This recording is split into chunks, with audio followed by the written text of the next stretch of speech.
We are shoulder deep in the 18th chapter.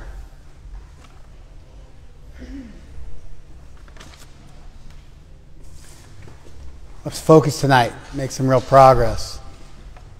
What did we cover last week?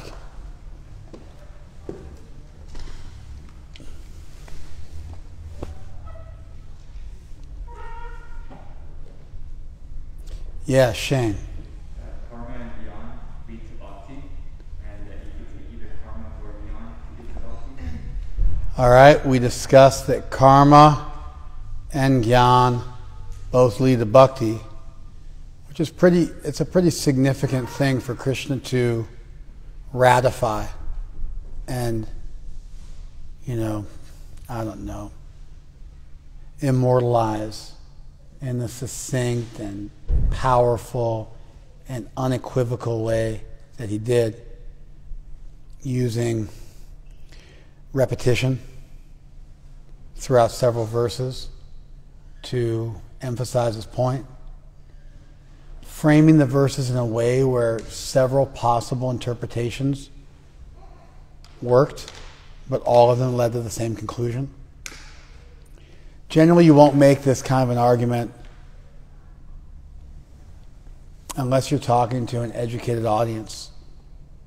If you're talking to an uneducated audience, a lot of times you'll pick your strongest argument. If you're talking to an educated argument, sometimes you will argue the same point from several different angles, showing that irrespective of what you stipulate to, irrespective of what you take as a premise, irrespective of different readings or interpretations, that you can only come to one conclusion. It's a powerful way of arguing. You could say to somebody, you're not going to steal the hundi, the donation box in the temple. Why not? Because it's bolted down. That's why you're not going to steal it, because it's bolted down. And if you do pick it up, I'm going to get to you before you can get anywhere. It's too heavy for you to get very far. And we got cameras on you. And there's not much in it because we empty it regularly. And you make multiple arguments for somebody from multiple different angles to show that if you think you will get it free, and you brought some tools, if you think you will come at night when you can make a clean getaway, actually we have cameras. If you don't care, there's not much money in it in the first place. And you try to think about all the different ways somebody could. Now, as I make that argument, I think that, that argument, actually is quite powerful. Even for an ignorant person, that argument, by using multiple different angles of visions, is quite powerful. What I mean to say is if you're in a court of law and you're talking to a bunch of jurists, not jurists, if you're talking to a jury, excuse me. I guess they are called jurists, actually. But I think a jurist is also a judge. I think the term works for both. Is that right? I think so. Yeah. So anyway, let's.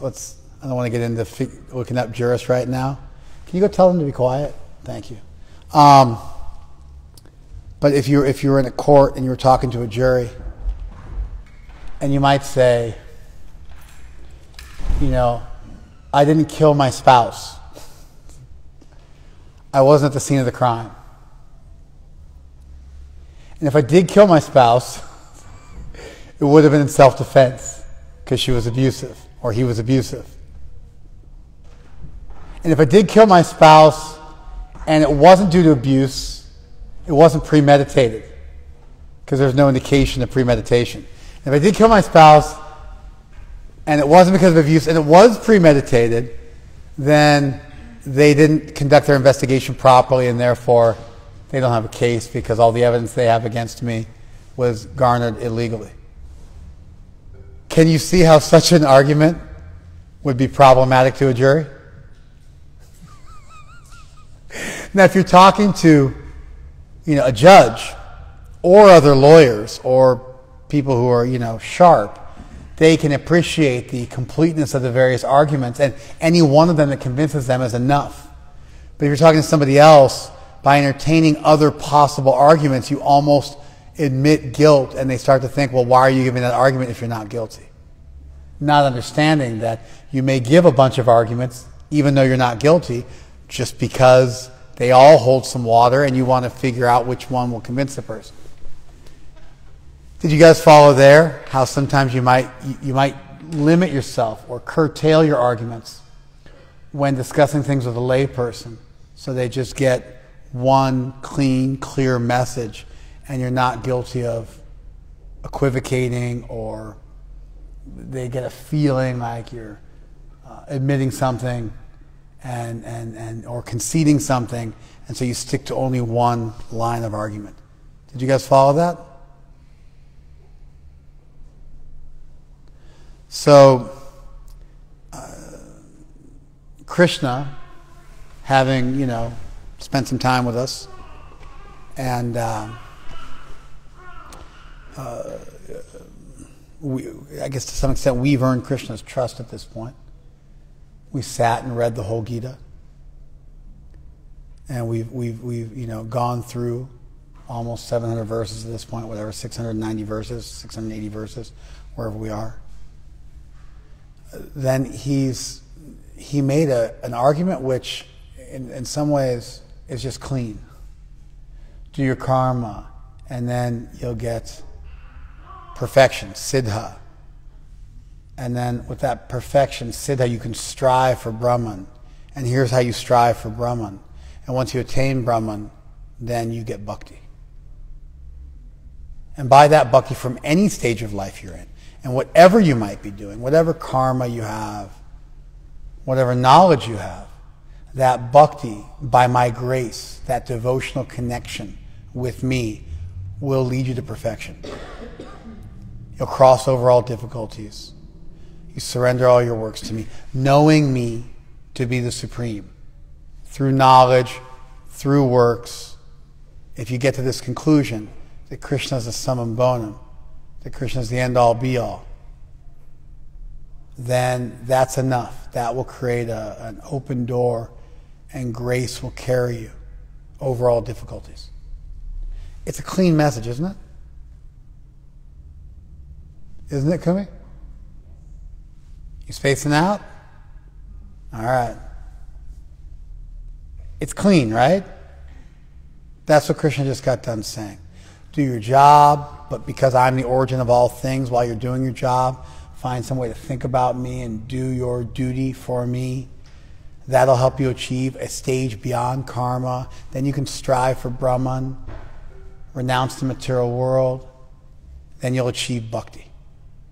And that bhakti, at any stage, if you offer all your works to me, if you know me to be the Supreme Lord, that'll carry you through, and by my grace you'll cross over all difficulties. If you don't do that, then it won't work out for you. You'll have a lot of difficulties. And the only reason it wouldn't work out for you is out of ahankar, out of just being too egotistical and not being able to recognize Krishna's supremacy, that Krishna is the Supreme Personality of Godhead. It's a nice, clean message. See how it just kind of flows off the tongue and one point rolls into the next? But then, if you wanted to, you can break it up. Karma leads to jnana, jnana leads to bhakti. Actually, karma can directly lead to bhakti. Or at any stage in that karma/jnana process, you can get to bhakti. Or the jnana is just part of the stage of karma, because Krishna's argued for just doing your duty throughout, and so you do your duty, and then you gain knowledge while still doing your duty, or you renounce doing it. But there's a bunch of different ways you can look at it, but all of them still ultimately culminate in bhakti. You can have a clean argument if you're a simpleton.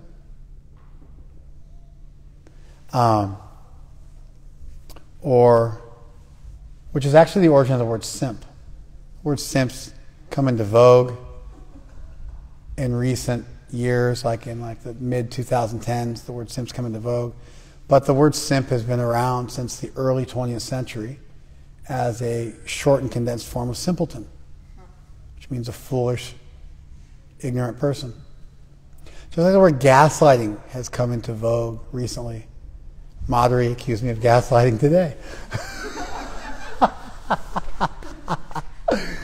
But then I explained to her that the word gaslighting comes from a 1944 movie called The Gaslight, about a guy who murdered some woman and then hooked up with her niece, got to move into the woman's old house so he could search for the hidden jewels because the cops came too quick and he had to hide the jewels, and they got messed up with all the woman's belongings.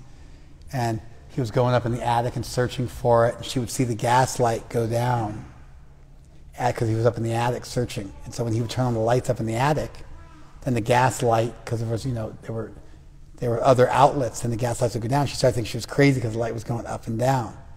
And he did other stuff, moved paintings around and did other stuff to make her think that she was... I just read about it. I never watched the movie. It's like actually before my time, even though that might be hard to believe. And so it was actually a remake of a 1940 British film. I don't know why I'm telling you guys all this. But yeah, terms come back into vogue. And so that term's been around since the 40s, to gaslight somebody. But it worked its way back. It used to be, gaslighting requires manipulation. Now gaslighting basically essentially means you disagree with me and have good arguments. If you disagree with me and you have good arguments, I accuse you of gaslighting me because you're not honoring my feelings. But, facts don't have feelings, to quote. I've never actually watched Jordan Peterson, but I've been told he said that, which made me an instant fan. Or maybe that was somebody else. Facts don't have feelings. Ben Shapiro. Yeah, it's Ben Shapiro. Yeah, okay. Who's a little bit more of a wuss for my taste, but whatever. He did make a good point. So, facts don't have feelings in the sense of you can't say, I feel that you broke into my house and stole from me. You can't feel facts. Facts are historical. They transcend your feelings. You get to feel emotions. You can say, I feel angry or hurt or betrayed. You got all sorts of emotions you can feel. But you don't get to say, I feel, and preface a factual accusation, and then say, I feel, and then accuse somebody of something. And then they go, I didn't do it. Go, oh! Are you dishonoring my feelings? Are you telling me how I can feel? But you feel like I'm a murderer. That's not that's like an accusation of a crime. And so, when you say I feel, you have to then name that emotion. You're going to say I feel and then make an accusation. It doesn't work like that. And if somebody wants to contest an accusation, and you've prefaced it by I feel, that doesn't then allow you to go, oh, hey. Are you judging me? Are you gaslighting me?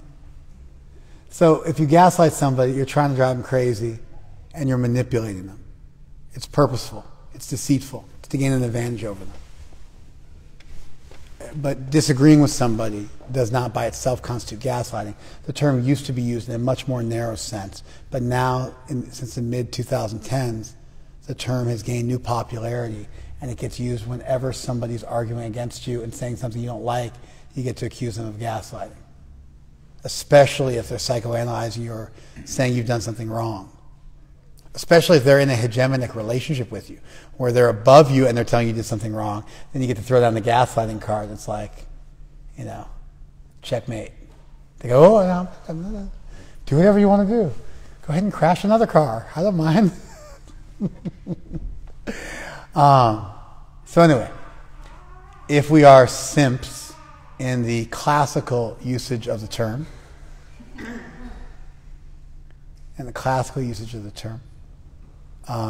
then Krishna gave us a clean argument. Do your duty. You can achieve perfection beyond simply doing your duty. Renounce the world. Once you've achieved perfection in that and attain Brahman, then you'll get bhakti, supreme bhakti.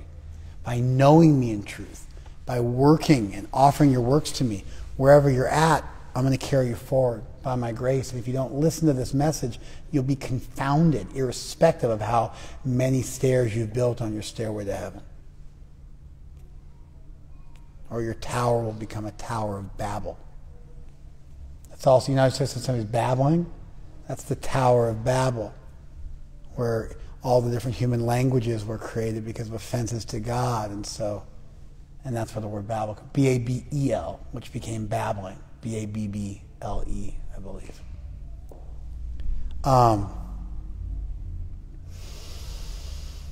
But then if you're a little more adept, then Krishna is making a really far out argument. Karma leads to Gyan, or karma includes Gyan along the way while still doing your duty. Either renounce your duty or you don't. Either you imbibe knowledge while doing your duty and still do your duty. Or even if that knowledge takes over and you begin to renounce some of your duties. In either case, ultimately you come to bhakti. And even if you don't make it all the way through karma and Gyan, and you turn towards Krishna, at either stage, either in the stage of karma or in the stage of Gyan, that also achieves perfection. And the only reason not to do that is if out of some ego you can't admit that there's somebody bigger than you on the block. You got to be a doer. You got to build your own stairway to heaven, your own Tower of Babel.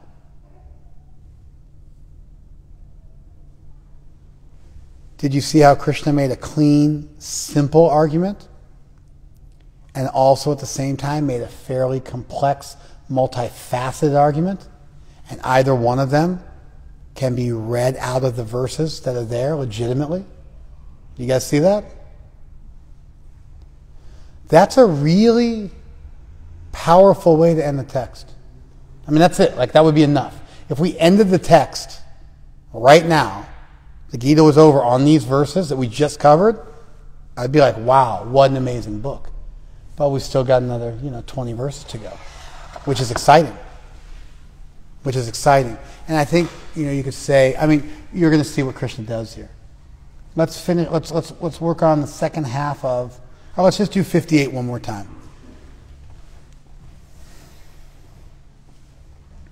Machita, thinking of me. Sarva Durgani, all difficulties, mat prasada, by my grace, tarishasi, you'll cross over. You'll cross over all difficulties by my grace. Atachet tvam ahankaran. But if you, from ego, from a sense of I am the doer, ahankar means I do, I'm the doer. Nashroshasi, you will not hear. Then, vinangshasi, you'll be lost.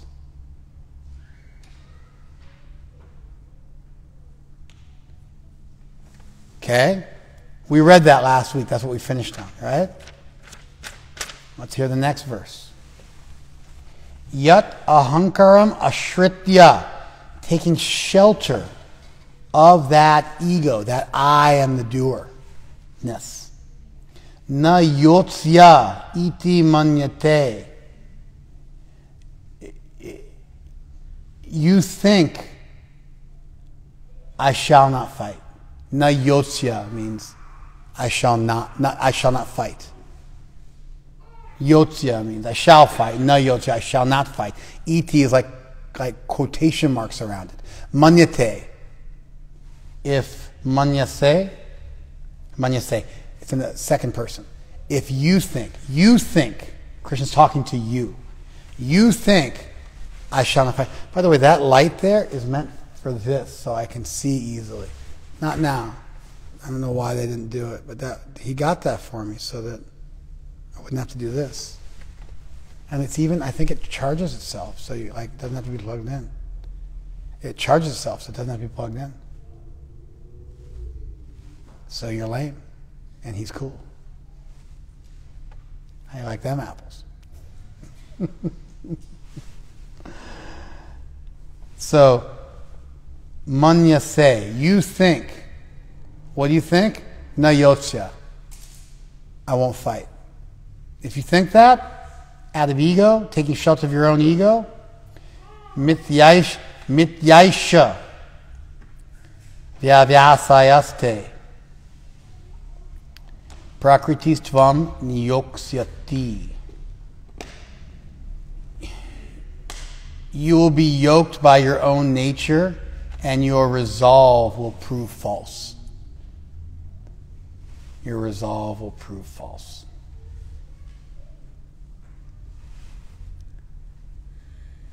Why will your resolve prove false? Swabhava jena kaunteya nibbadha svena karmana.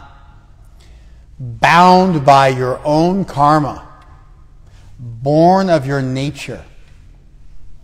Na ichasi yanmohat. What you don't want to do out of illusion, karishasi kartum avasho. You will helplessly be forced to do that.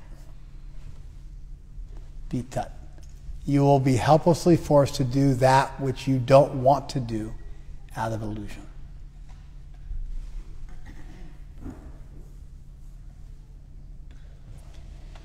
Let's do one more. Ishvara sarva bhutanam hrideshe arjuna tishtati. The Supreme Lord of all beings is situated in your heart. Brahmanyam sarva bhutani. And He is directing the wanderings of all beings. Yantra arudhani mayayat. Seated on a machine by Maya. He's directing the wanderings of all living beings as if they are mounted on a machine and they're forced to move in particular ways. And Prabhupada's translation. Last warning. Otherwise I can come in for class. If you do not act according to my direction and do not fight, then you'll be falsely directed. By your nature, you'll have to be engaged in warfare. Under illusion, you are now declining to act according to my direction. But compelled by the work born of your own nature, you will act all the same. The Supreme Lord is situated in everyone's heart and is directing the wanderings of all living entities, who are seated as on a machine made of material energy.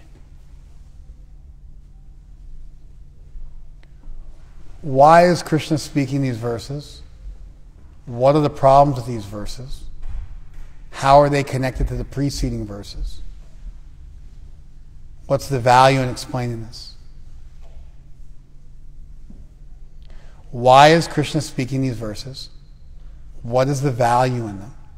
How do they continue on with what's been described? I see you. That nod means put your hand down. Otherwise, you guys, I said, no, it's like too much. That's why I give you that nod. That means I recognize you. I'm respecting you. I'm making you keep your hand up. He put his hand up. I gave him the nod. He put his hand down. It's cool. It's how we do it.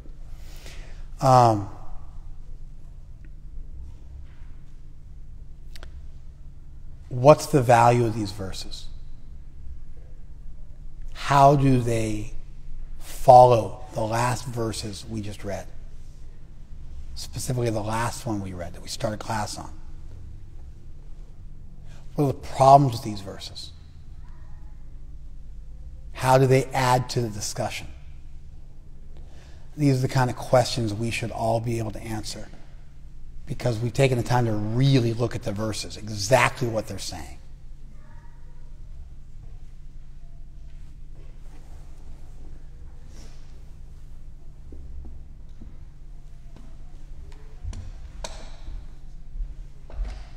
Can you let Roddy know it's actually creating a disturbance? Thank you.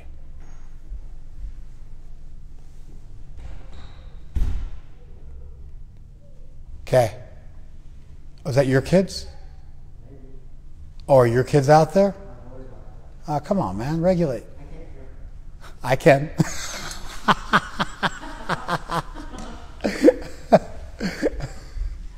But just regulate a bit and come back in. I didn't realize it was yours. I may not be able to control them the same way I can control mine. I was a little surprised. I was like, what's going on here? I got some kind of Lord of the Flies situation. But now I know it's somebody else's kids. So, okay. Okay, these are my questions. Kick those shoes to the side. Thank you. What do you guys got for me? Yes. So these verses are one final convincing speech by Krishna for Arjuna to take action, and the value of them is, again, they're adding even more weight to the fact that Krishna's the entire time has been trying to convince Arjuna. Hey, let my man know to come back in. Go ahead. Yeah, Krishna, the entire Gita essentially has been trying to convince Arjuna that he should take action and do his duty, and they're connected to the preceding verse because Krishna said that you should do. Hold on. And I respect you. That's why I'm saying this. It's out of love. The statement that you've made up till this point, I feel like it's platitudinal. Okay. It's just like you're like kind of said nothing. Krishna's making a real strong argument at the end of the Gita. Well, he already did that. We just described how he already did that. So, like, what is it that's adding value? What is it that he's saying that's different? How is it an evolution? Because to simply say he's doing that is to repeat what we already surmised from the preceding verses, and therefore it becomes kind of like, a bunch of nothing. You follow me? So I need to see what it adds. And you're out of time, because you get one answer. This is Jeopardy. You get to give your answer, and if you give a good answer, then you get to give another answer. If you don't, you get knocked back down. You got to take your place. And I'm not going to call on you right away, and there's a reason for that. You know what it is? You want to give other people a chance? I'll be severely disappointed if you don't know the answer. Now, given last week, I'm ready for that disappointment, because I was shocked by your ignorance last week. But I'm hoping that, you screwed that on properly, and we're good to go, because I'm expecting you know the answer. Especially the way you raised your hand made me think, okay, you got it. And I know you got some more bullets in your gun too. So, but you got to start strong. You got to wow me. This is like one of those like. That multi-layered argument like you talked about. Hey, you took too much time, baby. You got to wow me, dude. This is Dance with the Stars, not Dance with the Stars. What is that? American Idol? Is that it? All right. You know what I mean? Where you get your one thing, otherwise you hit that buzzer. Okay, who's got something for me? Yes, sir. Yell at me. In the last verse, Krishna is saying to Arjuna that you act with your false ego, you will be lost. Yeah. In these verses, he's saying, well, everything is my direction. Everyone's an instrument for their own duty. So even when you're doing a duty that you don't want to be doing, when you think of me and realize that it's the instrument of the symphony of my... Okay, you know why you're laughing? Yeah. Why are you laughing? Because that last couple words were just... Yeah, you started strong. I was like, my huckleberry. And then you kind of jumped off a cliff. Hey, that you're done. Buzzer got hit, baby. But listen, you made a great point. I want to move along. I don't want to just hate on you guys. So, for sure, this is part of what was there. And you know that too. He started with that. Krishna said, if out of ego you don't follow my direction, you'll be lost. And then he expounded on that and expanded on that core idea over several verses and spelled it out for you, what would happen.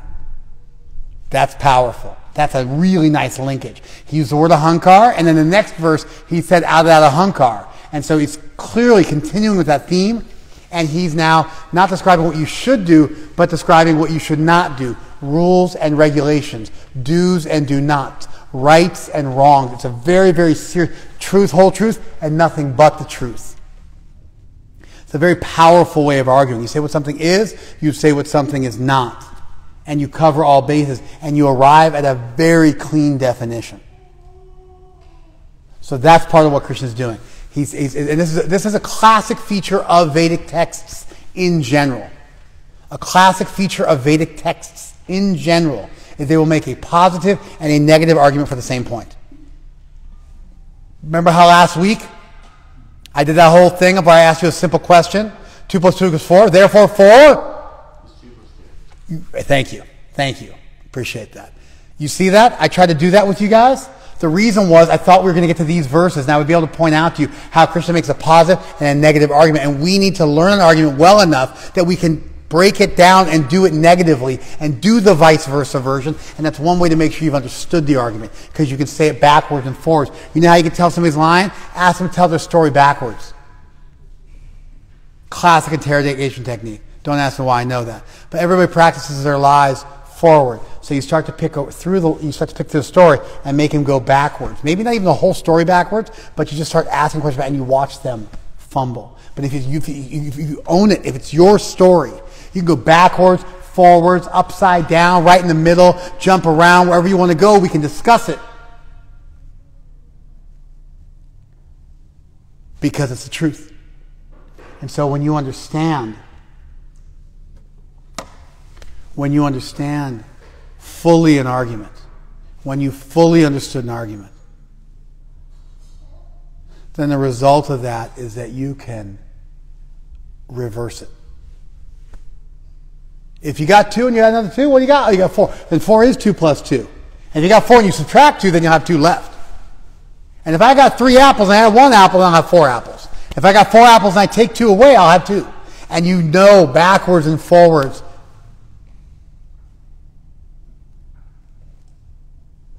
And so Krishna's making a complete argument. He's arguing at 360. Sometimes they even got a 480. They'll do a 360 on you. They'll interview you from all angles, your former bosses, your lovers, your haters, everything else. But then they'll sometimes do a 480 where they like interview people you knew in school and like people who have like very like minimal connections with you. And they try to get every bit of data they can possibly get on you. And so Krishna's making a complete argument. Remember last week how I did this with you guys, almost in a military-esque way? It's because Krishna makes such an argument. He really argues it like strongly. Like this is like, it's out of ego. That'd be the only reason you wouldn't follow it. And if you don't follow this, if you don't listen to what I'm saying and fight in the battle, right? Then what's the result? You didn't quite follow this. So let me make it simple on you. If you don't fight in the battle, what happens? What happens, Hector? If you decide, I'm not going to fight in the battle, what happens? Huh? True. That's the point. Krishna says here that you'll fight anyway. Because you decide, no, na yotsya, I don't want to do it. Right? But, tvam niyoksyati, then he will be forced by his own nature to do what he doesn't want to do. If you say, I don't want to fight, what do you decide you don't want to do? Fight. And when it says you'll be forced to do that thing which you don't want to do anyway against your will, what does that mean Arjuna will end up doing? Yeah, you ever watch The Godfather? I tried to get out and they dragged me back in. None of you guys are a fan of great films? You're too busy watching SpongeBob?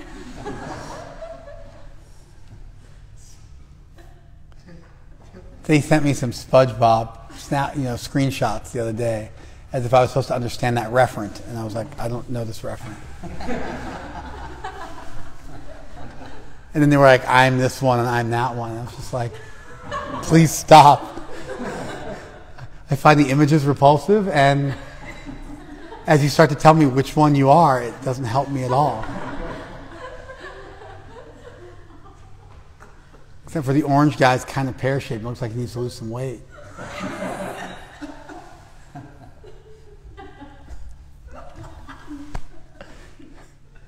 And the other one's got no hips. SpongeBob is just like, got no hips on him, you know? Got to squat more. Yeah. Krishna's making a really heavy statement. If you decide you don't want to fight, and the only reason you decide you don't want to fight is out of ego, you'll end up fighting anyway. Because the Supreme Lord is in everyone's heart and is directing their wanderings. And you'll be forced to act and fight in a battle against your will. The same way if you put something on a machine, like rivet something to a machine, then as the machine moves, that thing moves. What's the problem with that argument? Yeah, it's strong determination, right? That's a serious problem. Indicates there's no free will whatsoever, right? Okay, so that's a problem. How do we resolve that problem? Pretty simple. You know, you don't find really strong arguments for free will in the Vedic literatures. You do find statements that the living entity has free will and should use his free will properly. A couple of verses now, Krishna will say, please think about this and whatever you want to do that. So how is it that Krishna can make a statement like this and then say, you think about it fully, vimrishaitat asheshena yata ichasi tatakru. Whatever you desire, that you do after thinking about it fully. Consider it fully. Vimrisha etat. Consider this, asheshena, fully. And then yata ichasi. Whatever you want, tatakru, do that. Is that a statement which acknowledges a free will? How is that statement coming? How is that statement coming right after this statement? Yeah, loud and proud. Arjuna has a choice. He has a choice about how to choose the superstition, maybe not what he does. Yeah, we have a real minor level of free will. We have a real small level of free will. A lot less free will than we want to have. Like, I was talking to Nick today, and this is what we do when we hang out. I'm like, hey, how tall are you, man? He's like, I'm 6'1". I'm like, you liar.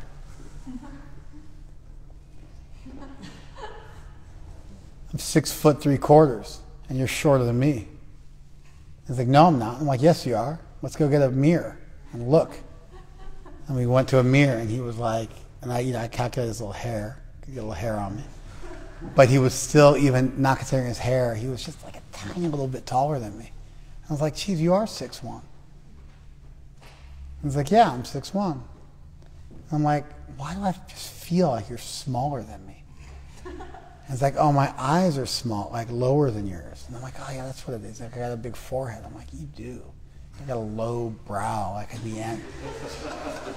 Neanderthal brow. Makes you look diminished in size.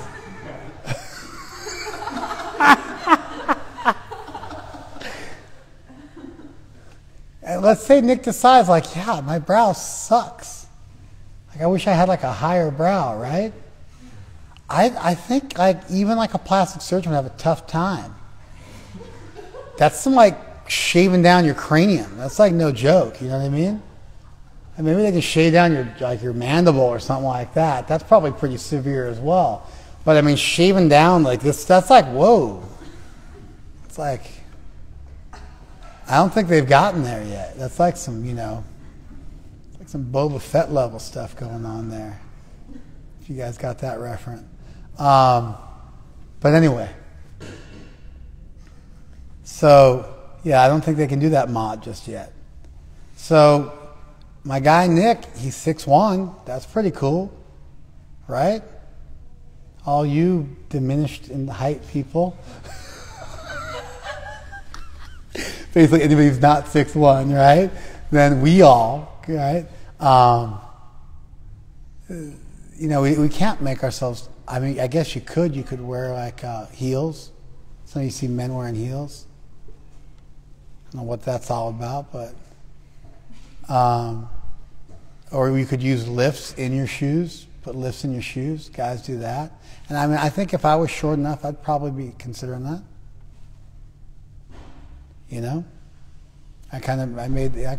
I can walk around barefoot and I have to like always wear shoes with lifts in them or something like that. But you can't really change your height. I mean, you actually can. They cut your legs and put extenders in, but it's a pretty major surgery and you don't really get that much out of it. That's pretty extreme. You break your bones and they put some extenders in them. It's heavy duty, right? Yeah. So there are little small things you can do, but his eye height versus his total height. And then we compared hips because that's just what we're doing. So I'm like, do you have long legs? And like we sit next to each other and like found our hip bone, made sure we were comparing the same hip bone. Turns out he's got longer legs than me. Like somehow he thought he had a long torso and short legs, but he's really just got really big legs. Like ridiculously big legs, like doesn't deserve to have legs that big. I'm like, I'm kind of jealous. I don't have legs like that. And so it'd probably like be a huge squatter if he really wanted to like get into weightlifting. I mean, it's like real tree trunks for legs, and he doesn't even do much. And so, you know, he's got long legs, but they're also really big. He's got a short torso. He's got a kind of a serious brow thing going on. He's 6'1". Those things are all unchangeable about himself. There's lots of stuff about ourselves. It's just what it is. It may not just be physical stuff either. There's also mental stuff about us. It's just kind of the hand we got dealt by the deck of life. Maybe our predisposition to certain kinds of cancers. Sometimes people eat the healthiest diet ever. You know, the guy who invented Reiki died at 60. What's up with that, you know? Maybe he should do some Reiki on himself. I'm sorry, I didn't mean to be a hater.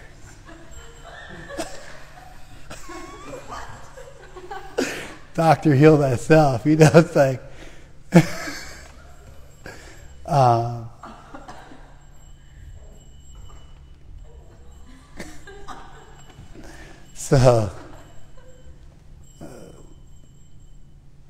there's just a lot of stuff, you know?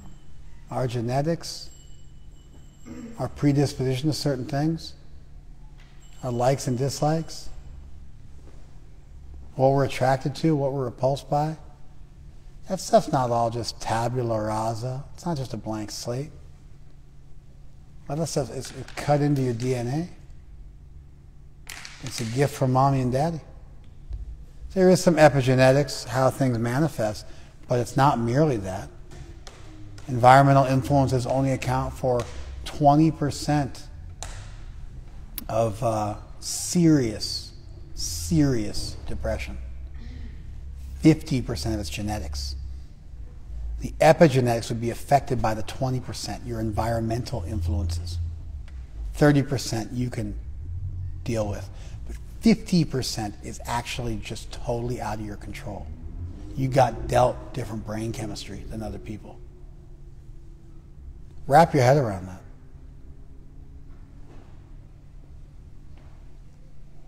There are many things in life that we have to go through. There's that famous story. You know, death, you're like at a party and you see death hanging out in the corner with a sickle, or I guess for us it would be Yama. He's over there on a buffalo hanging out. I think that's Yama's Vahana. Yama's the god of death. Kind of like our version of Hades. And so you see death over there in the corner and you're out of there. You boogie. He's looking at you. And you run and do a whole planes, trains, and automobiles thing. Pretty soon you're in like Montenegro and some like, that's just south of Croatia. In the land formerly known as Yugoslavia. So you're up in the mountains of Montenegro. I'm thinking about taking a tour there, that's why. And so, you're up in the mountains of Montenegro, off of the Adriatic. You flew into Dubrovnik to go, 5-hour car ride. You're out in the middle of nowhere. You guys gonna do something about that? And so, and then, you're like in a cave by a lake, hidden, cowering, evading death, and you run into the cave, turn on your flashlight, and death is in the cave. I was like, and death is like, thank God. Because I saw you in that party the other day. And I was like, wait a second, I got an appointment with you over here in this cave today. And I thought, how are you ever going to make it over here? And he's like, whew. You get the story? Do you understand the story? Oh my God. Was I that bad of a storyteller? I got distracted by the... Everybody else get the story? All right. All right. So, I think there's a lot of truth to that. I think genetics have borne out the idea that there's a heck of a lot more predetermination in the world than we might want to believe. We've got this idea, this rugged individualism spirit to boldly go where no man has gone before, and to do, I did it my way, and my way or the highway, and I'm the master of my destiny, and all that kind of stuff. It's like the rugged individualist spirit of the American male. And so we've embraced that aesthetic. But it doesn't make it true. That's just kind of our thing. That's like our hobby. That's our thing. That's our aesthetic. Doesn't mean it's actually a fact. And so the reality is there are many things about your life which are predetermined, and a good life consists of learning to accept them and work with them.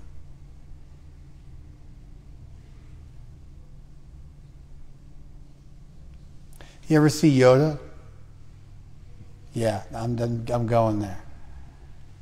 The one thing lacking in Yoda was, I always imagined Yoda was a warrior who then became very small in size because he kind of wrinkled up like a raisin. You know what I mean? He wasn't Asian, so he wrinkled up like a raisin.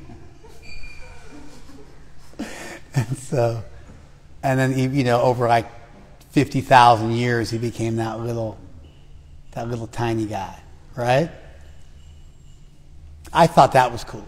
I would have gone with that. He was a swashbuckler in his time, a mountain of a man, but then he became this little miniature guy, one miniature green Gumby figure later on in life. He kind of became just like a brain in a little tiny form. But they decided to go a different direction, I think probably because they were marketing stuff to children. That's eventually where the Star Wars franchise went.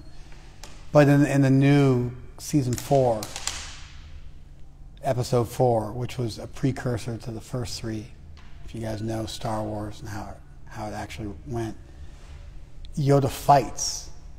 And when you see him fight, he's this gnarly capoeira guy. He looks like an incredible gymnastic floor performer. We're doing all the flips and stuff like that. And he's spinning around like a dreidel with a lightsaber. It's like a dreidel arm, a little green dreidel armed with a lightsaber. Spinning around on the table of life.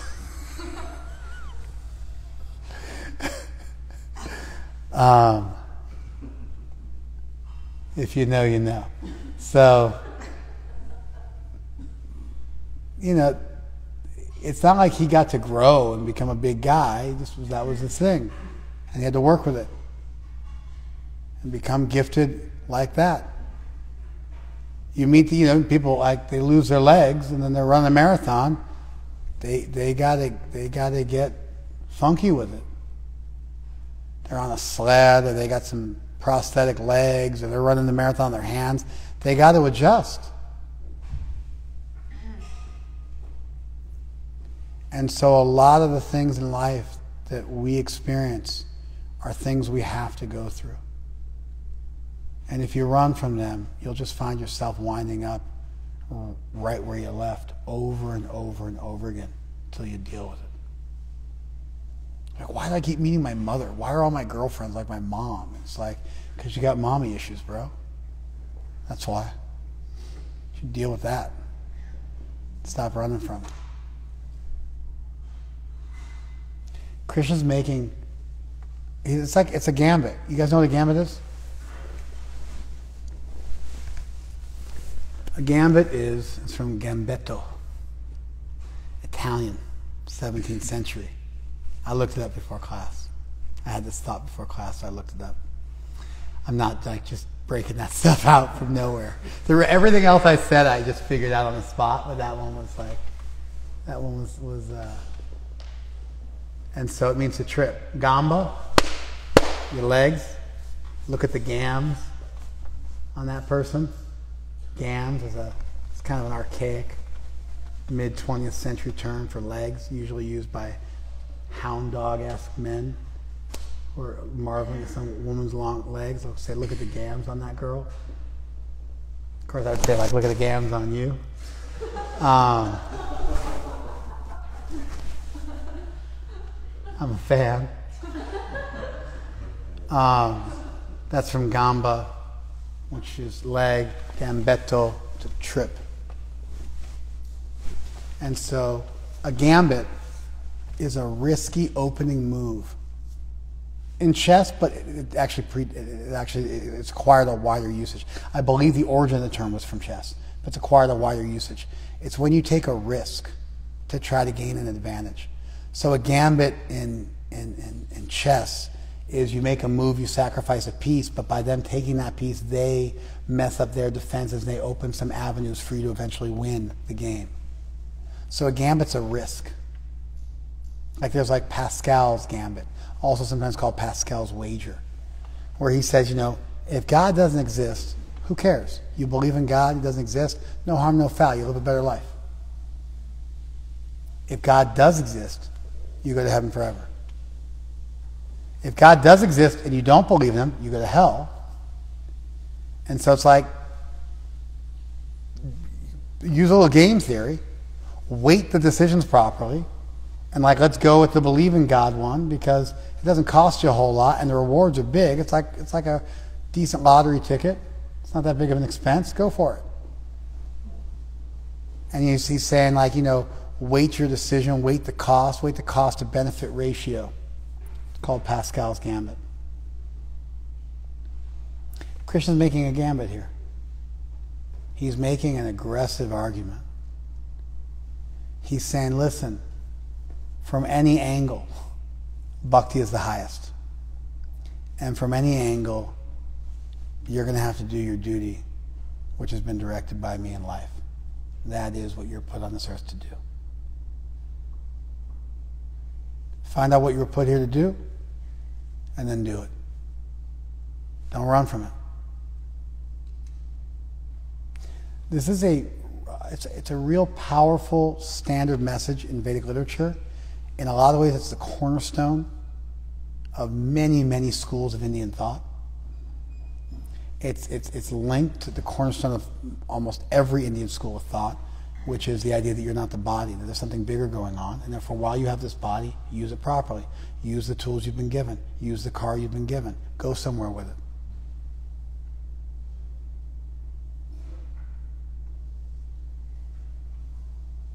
Don't try to be something you're not. Be who you are. Who you are is great. Be the best version of yourself. Don't try to be somebody else. You got to rivet yourself to that. And Krishna's making a really aggressive argument, almost like a gambit. Hey, do the right thing. If you don't want to, you'll be forced to anyway. So just do it. Do the right thing. Like don't fight me on this. You're going to end up doing it anyway. So don't fight me on it. You follow? So on one hand, it's a negative way of framing the entire argument.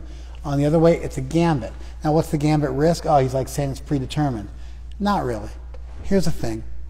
Western philosophy is largely dualistic, which means it believes in good and evil, and it believes in God and the devil. Therefore, Western philosophy, even atheistic Western philosophy, is incredibly, incredibly preoccupied with concepts like evil. The concept of evil doesn't even exist in Indic philosophy. There is no word for evil, for a fundamental malefic force, because everything is good, fundamentally. It might be covered by ignorance, but the closest you get to evil in Vedic thought is ignorance, which is cured by knowledge, which is like the sun illuminating your heart and lighting things up. It's the natural state of the soul. And what do I want to say? The adulteration of the soul is to be in ignorance. It's the exact opposite of, you know,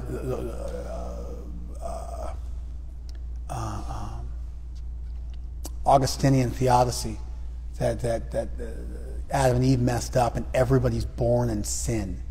And then through vicarious atonement through Jesus, you become rectified. But your fundamental nature is dark.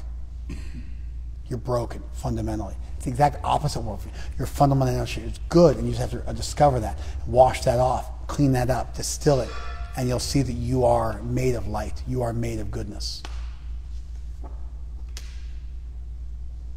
As such, there's no true thing called evil. Evil is just an illusion, as is suffering, really, in many ways, from the perspective of eternity.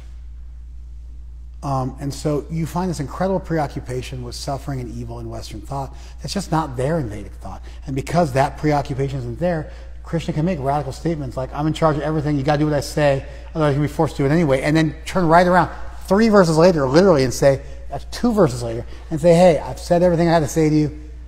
Krishna literally says, I've said everything I have to say to you. Think about it and do what you want to do. Why? Because free will is presupposed as an obvious, indefatigable, unquestionable fact of reality that everybody knows, and therefore you don't have to argue for it, just like you don't have to argue for please breathe. If you're here and we're talking, you know how to breathe. I don't have to make a whole philosophy out of explaining to you that breathing is important. Although actually pranayama is that. But anyway. I don't have to make a philosophy out of using the bathroom or eating. These things happen. And so the idea of free will was presupposed by the Vedic pundits, and therefore they didn't develop an elaborate philosophy around it because it was just accepted as a given. As an undeniable, self-evident, incorrigible, foundational facet of reality that everybody should agree to as a starting point. And so because that's there, Krishna can lean really far out and make a gambit and not fall. If you're not tethered to the tree, when you lean out, eventually at some point your balance will be off and you'll fall. But if you're strongly tethered to the tree, you can lean out as far as you want to. And because you're strongly tethered, you're good. That's why Krishna can make an aggressive argument like this. It's not meant to argue for an absolute predetermination. It is meant to tell Arjuna, hey, you're going to have to fight. This is actually, you're going to see your kinsman dying and you're going to have to come jump in. Something's going to happen.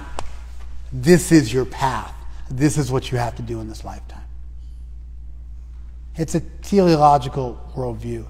It's the idea that we all have teleological worldview, that we all have a fundamental purpose. And that the purpose of life is to discover that. And Krishna, in many ways, here, amazingly, is really arguing for an eternal purpose, which is to fulfill the desires of God. God has desires for each and every soul and has a plan for all of us. And there is a reason why you were born. Like Mark Twain said, 2 most important days of your life are the day you were born and the day you find out why. It's not just up to you to choose your bliss. But along with this body came a particular purpose and a particular set of skills. And the purpose of life is to discover what those are and cultivate them and use them for a greater good.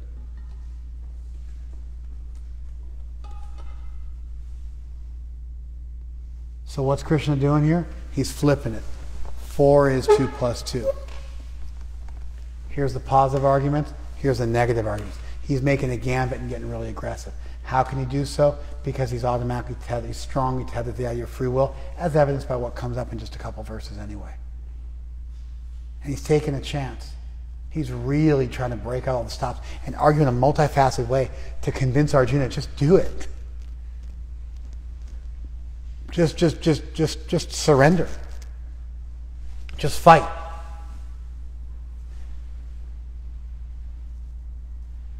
In fact, the very next verse says, Tam eva sharanam gacha sarva bhavena. Just surrender to him with your whole being. Tat prasada param shantim. By his grace you will achieve supreme peace. Stanam prapsyasi shashvatam. And an eternal situation. An eternal place. And so the argument is designed to convince Arjuna to just go with the flow, to just get caught up in that divine current, to follow Krishna's instruction, to be an instrument of grace, to be an instrument in the hands of the divine, to do his duty for the right purpose, and not to run away from what will always be his duty until he crosses that bridge. Amazingly, although Arjuna's duty was to fight, the basic idea here that our duty is to find out why we were put on this earth and to do something for a greater purpose, that duty stays with all of us and still works perfectly. Thank you very much. then make it.